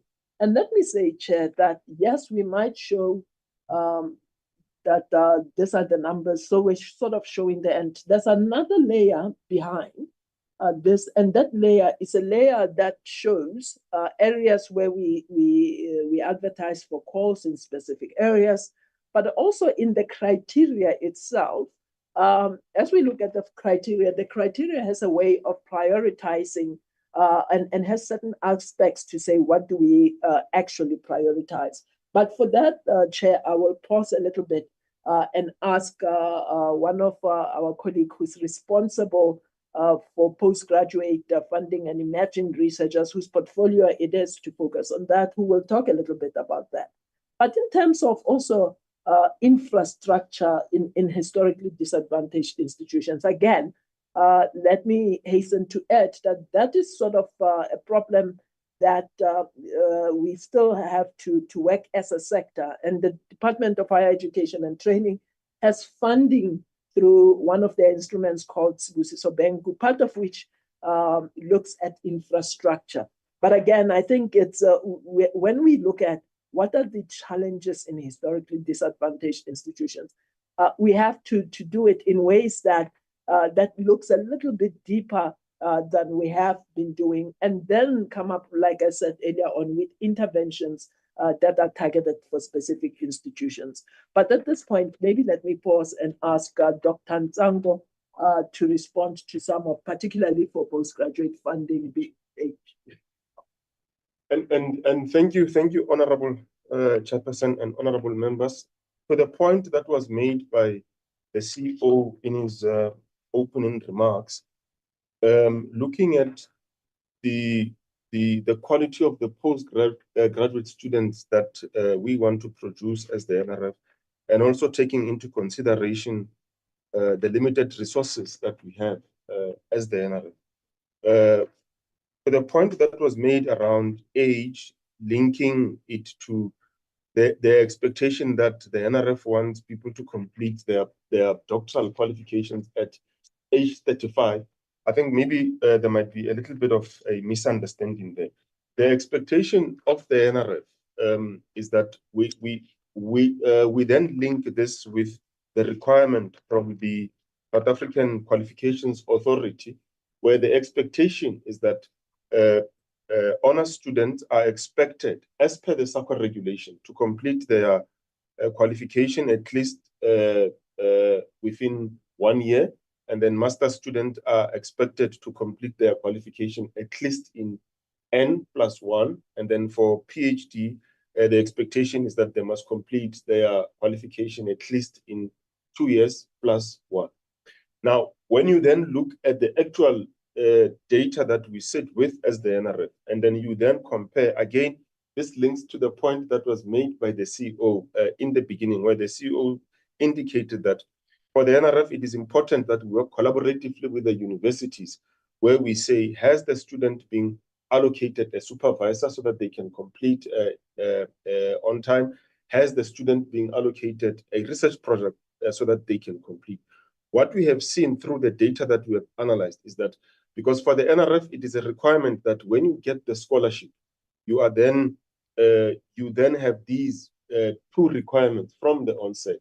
We have seen that it takes them a little bit quicker for them to complete their doctoral qualification, to an extent where the data that we sit with indicates that all the students that are funded by the NRF, they complete in 3 years and around 6 months. But if you compare to the other students that are not funded by the NRF, it takes them about 5 years for them to complete their PhD. And the reason why they will take about 5 years for them to complete their PhD is that when they are provided the scholarship at the beginning, majority of those students will not have a supervisor.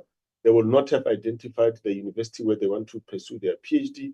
And additionally, they will also not have thought around the kind of research project that they want to do. And at the time when they have these three things in place, you find that it will already be late for them to be able to get on with their research. Hence, they take a little bit longer. But the expectation from the NRF is not to say that people must then complete their studies at an age of 35, but is to then say, because we expect you to come in at age 32, realistically around the age of 35, one should be able to then complete. And to the point of how the NRF also makes its decisions when we award student, one of the critical things that we look at, and I think the CEO also touched on this point, and I think quite a number of honorable members also touched on this. What is important for the NRF is to look at the geographical location of where our applicants are coming from. And when we do that analysis, as the NRF, we then say that we have to understand how, for instance, the city of Tshwane, city of Johannesburg, city of Ekurhuleni, Mangaung, Cape Town, as well as Durban, they are fully resourced. So we then try to prioritize our funding of the postgrad student to students that are coming from the rural-based municipalities, because we know the implication when you fund students that are coming from these rural municipalities is that they will be able to then, whatever the gains that they will have right at the end, this will then be able to cascade back to where they come from, where they are able to uplift the communities where they come from, where they'll be able to also uplift their families. But with that, Dr. Machata. Thank you, Dr. Nsanko. I think there was a question also on how do we ensure, who decides on extending beyond 3 years? How do we decide on that? If you can quickly touch on that. And on the issue of people that then require extension, this becomes a collaboration between three parties. It's the student, it's the universities, and it's also the NRF. And what we have often seen is that the reason why when people ask for us to extend their studies, it's because maybe there could have been something wrong that happened during their studies. Either there were health issues that directly affected the student. Majority of the student, you might find that there was health issues, not to them, but to their families. And this then affected their performance at the university. So they will come to us and then say, my father was hospitalized, here is proof, so I could not do this and this and this. So the NRF will then consider all of those things when we make that decision. But the decision is taken by all the parties. It's not only the NRF that then says we're going to extend your funding period. Some of the students, you find that it's because maybe the research infrastructure at the university was not working. The machine still has to be fixed. So the university will then say, we will then make a submission to the NRF to then say, we are going to extend your studies. But there are various other reasons why the NRF will consider extension of student beyond the funding period that we have provided. But I think the principle from the NRF, because we will have funded master students for 2 years, PhD students for 3 years, if there's anyone who requires extension support, we try to fund all of those students that will have requested for extension support. But obviously, as the NRF, we cannot just fund anybody that requests extension. We then have to analyze as to what are the reasons why people are requesting extension. But the practice over the past 5 years has been whoever requests extension, ultimately those people will be approved, because we look at this as a partnership between the students themselves, the universities, the supervisors, and also the NRF. But for the NRF, the most important thing is that we want to realize the return on investment on those students and not by necessarily dropping them. Thank you, Dr. Thank you, Madam Chair. And as we conclude, I think there was also a question on indigenous knowledge systems, and that the funding for that. We have a center of excellence that is being funded on indigenous knowledge system. And again, the centers of excellence are intended to say that you bring students into them, you bring researchers into them. There's output, obviously, in terms of papers, but there are also artifacts that can come out of it. We have just recently then said that we will extend the funding of that Center for Indigenous Knowledge Systems, because it is that important. But again, Chair, all that is to say that the funding is intended to say, can we also look at, as a country, what are we trying to achieve, either via our decadal plan, and again, still having guided by the National Development Plan goals, to say how are we getting there. And all these interventions are intended to say, as a country, can we begin to tell a story that says, is our funding working? Is our funding addressing the issues that we want to address? Is our funding getting us closer to where we say that research is being funded for a better society in our country? And I think our eye is on that. And where we see that we need to strengthen, we always pause and say, can we listen to the input, and how do we retweak as we move towards that journey? And let me pause, Chair, at this point.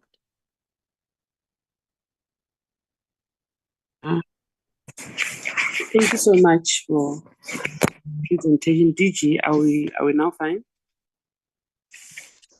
Yes, we are, Chair. Thank you. All right. Thank you so much. Thank you for responses, for comprehensive responses. I think from our side, what we have done was to advocate, as we have promised, that we're going to advocate for more funding for NRF. And then that is what we have done also with our PRRR. I think when we were finalizing our report, we did mention that there is a need for additional funding for specifically for this program to cover the gaps that were raised with us in our previous portfolio committee meeting with NRF. So from our side, we really did to try and also advocate, because we believe that with more research and happening in the country, we will have more ideas and innovative ideas that are properly researched to take the country forward. So we wish you all the best in all your work. I think our part with NRF will end here. Thank you so much for availing yourself to the portfolio committee. Until we meet next time. We are now going to remain with portfolio committee members. So I'm just going to give NRF and the Department of Science, Technology and Innovation 2 minutes to leave the platform and remain with portfolio committee members for the portfolio business. Thank you, Chair. Thank you. Have a good day. Bye-bye. Thank you. Bye, everyone. Bye, see you. Over here.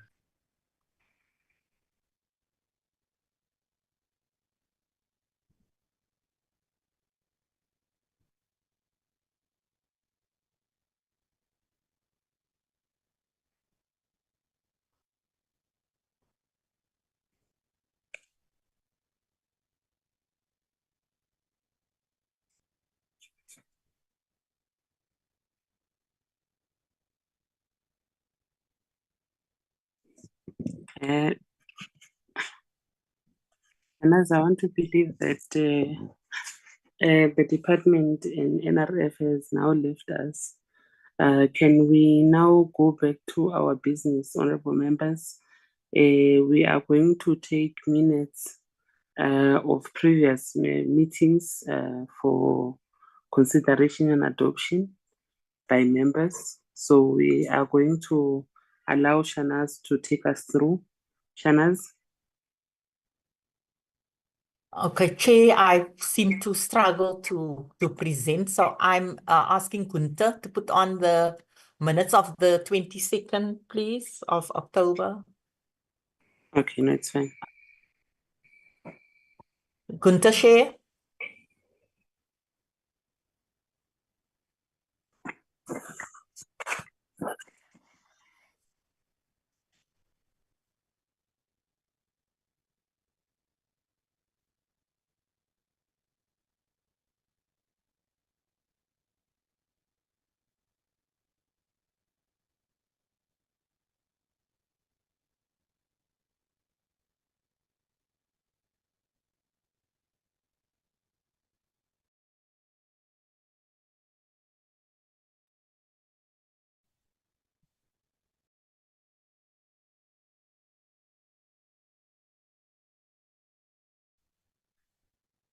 Hi, Jay, can members see the screen?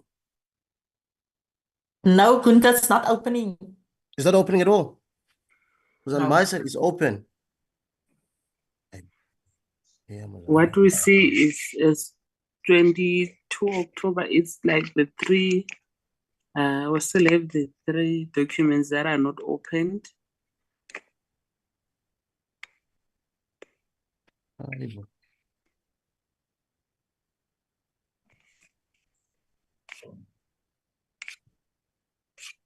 I don't know why we're all struggling, and I asked him now because he's not on hosting. I thought maybe Rene and I couldn't share because we're hosting.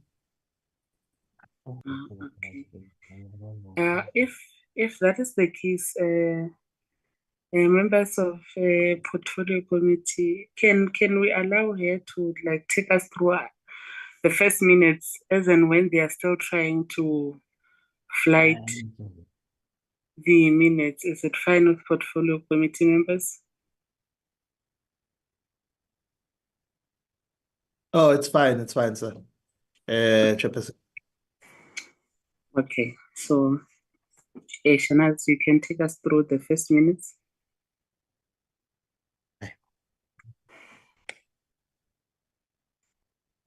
Shanaz? Yes, Chair. So the first one is the one where we considered the BRRR report. And the first quarter report. We did 2 reports, and we had to consider that. So this is quite a straightforward short minutes.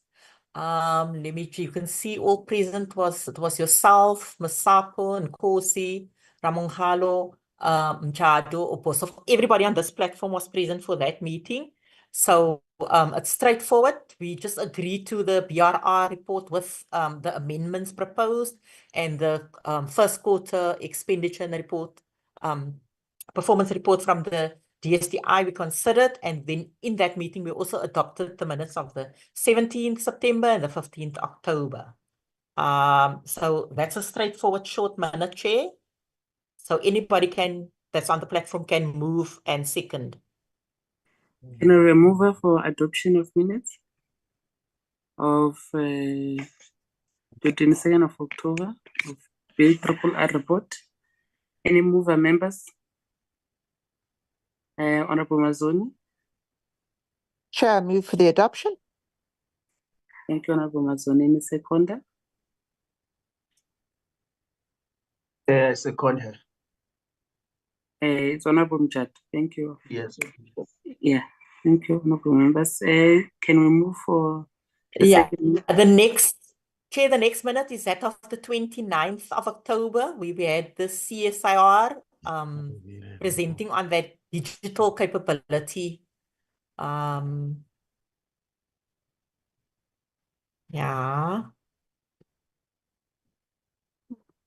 Are you done? So again, present was Sapo, Nkosi, Ramahalo, Njado, Pambo, and Bosof.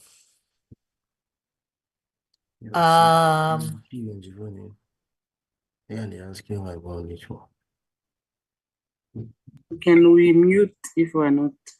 Kunta, mute.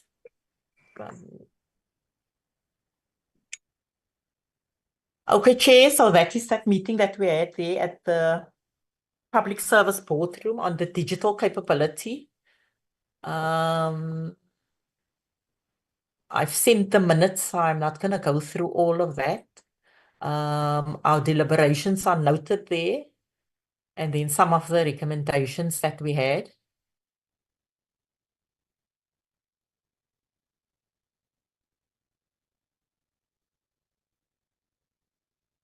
And then we just decided on our committee meetings. Remember, the parliamentary program had changed. So we agreed to reschedule the meetings of the 5th and the 12th.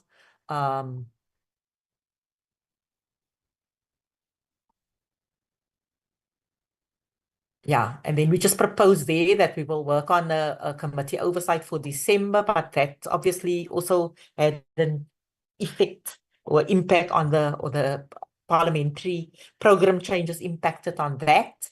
And then we also agreed that we would start working on the proposals for international study tour. Those were some of the committee business recommendations or decisions.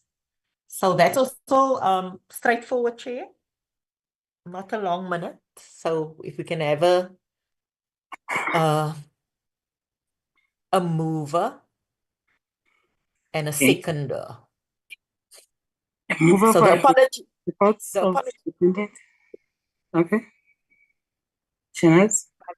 So I'm just saying the apologies for that meeting was Shlongo, Matsa, and Mazzoni. So they won't be able to move, yeah. Okay, any mover, honorable members? Honorable Nkosi? Okay. Thank you. I move with the adoption of the minutes as they are. Any second, honorable members? Honorable Ramngalo, I second the adoption of the minutes as they are. Thank you, honorable members. Can we move Shanaz? The minutes are duly. Okay, then we had Yeah. the 19th November, that was last week. We had the joint meeting with Trade and Industry Committee. There were 4 items. We sat through all those items, Chair, except for the last one that they had cancelled. But it's also listed in the minutes. So it was on the National Hydrogen and Fuel Cell Technology Research Development and Innovation Strategy, and also the commercialization of that green hydrogen, the strategy on the commercialization, and then the electric vehicle white paper. Those were the ones that we sat in.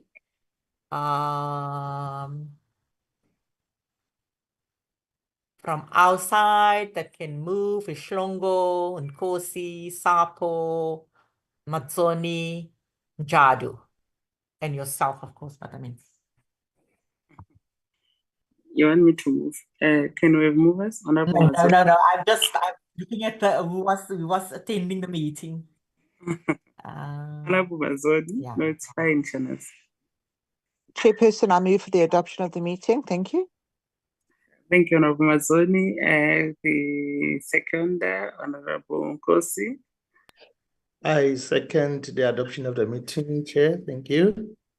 Thank you, Shanas. Do you still have Okay, Chair, then it's the last one that also we had last week, and that was Wednesday with the PC on communications and digital technology. Joint briefing.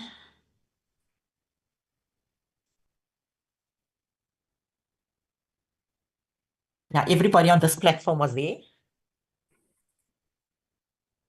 Oh, no, not Dr. Posthoff. And Sapo wasn't there.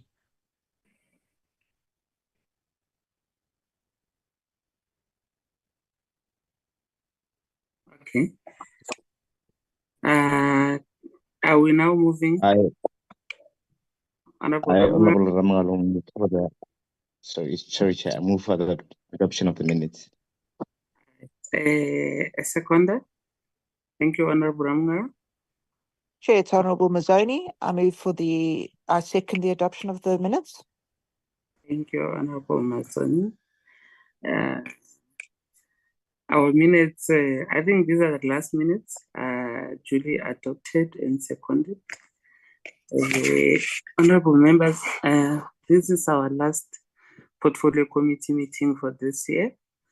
I think it's a proper time to wish each other well for festive seasons. We're going to see each other next day. If I'm not mistaken, Chana, this is our last portfolio committee, right?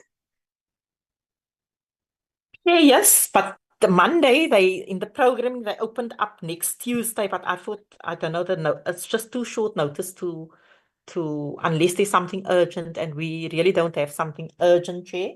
But it's up for the members to decide. So next Tuesday is open.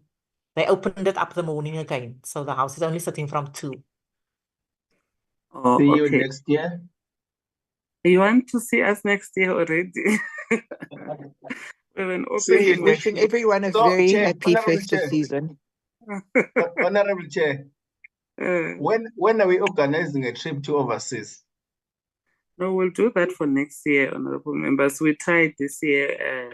The Office of the House Chair has advised us to do it next year. So we're going to do it next year. Okay, enjoy your festive season, guys. Happy Christmas. So, bonana wanyagoza. All right. Bye, Honorable Chair. Thank you. Thank you, honorable members. This meeting is officially closed. See you next year. Enjoy the festive season.